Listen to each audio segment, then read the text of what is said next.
brought to you by V-Guard, co-powered by Sensodyne ও Bhimal বলো কথা Keshari. Associate sponsor Ultratech Cement। আগে বিধানসভা নির্বাচন, তারপর পূর্ণ রাজ্যের মর্যাদা ফেরানো। লোকসভা ভোটের মাঝে কাশ্মীর নীতি স্পষ্ট করল কেন্দ্র।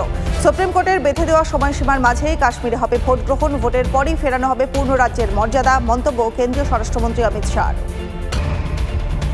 বিজেডিকে ভোট না দেওয়ায় আক্রান্ত মহিলা। ওড়িশার হিন্দল কেন্দ্রে বিজেপি প্রার্থীকে ভোট দিতে না চাওয়ায় মহিলাকে মারধরের অভিযোগ দলীয় কর্মীদের বিরুদ্ধে। মারধরে ভাঙে মহিলার ডান হাত, চোট লাগে মাথাতেও। এটাই নবীনবাবুর শাসনে ওড়িশার মহিলাদের নিরাপত্তা। ঘটনা তীব্র নিন্দা করে মন্তব্য কেন্দ্রীয় মন্ত্রী ধর্মেন্দ্র প্রধানের।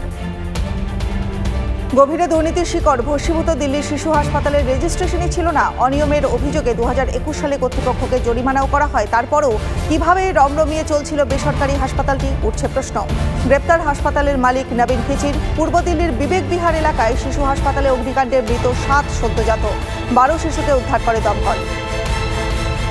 রাজকোটের গেমিং জোনে বিধ্বংসী অগ্নিকাণ্ডে জোড়া চাঞ্চল্যকর তথ্য। গেমিং জোনের কোনো ফায়ার লাইসেন্স ছিল না বলে খবর, এবং পাশাপাশি ওই জোনে একটি এক্সিট গেট ছিল মাত্র। 99 টাকায় বিশেষ ছাড়ে টিকিট মেলায় ব্যাপক ভিড় হয় সেখানে।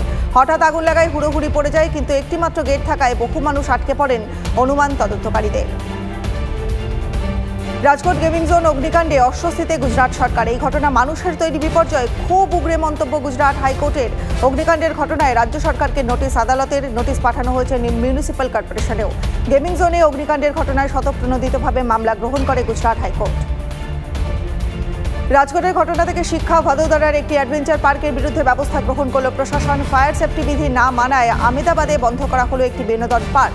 ইতিমধ্যে রাজকোটে গেমিং জোনে অগ্নিকাণ্ডের ঘটনায় গ্রেপ্তার 6 জনের বিরুদ্ধে মামলা দায়ের। ইন্ডিয়ান প্রিমিয়ার লিগ চ্যাম্পিয়নে কলকাতা নাইট রাইডার্স টুর্নামেন্টের 17তম সংস্করণে একপেশে ফাইনাল। সানরাইজার্সকে মাত্র 113 রানেই অল আউট করে নাইট রাইডার্স। রান তাড়ায় 2 উইকেট হারিয়ে খেতাব নিশ্চিত।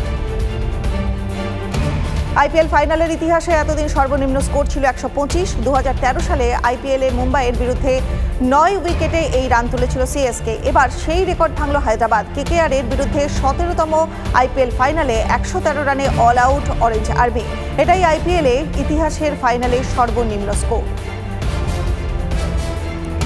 ক্যাপ্টেন হিসেবে কলকাতা নাইট রাইডার্সকে 2বার চ্যাম্পিয়ন করেছিলেন গৌতম গম্ভীর। মেন্টর হিসেবে কেকেআরে ফিরতেই সমর্থকদের প্রত্যাশা বাড়ছিল। হতাশ করলেন না গম্ভীর।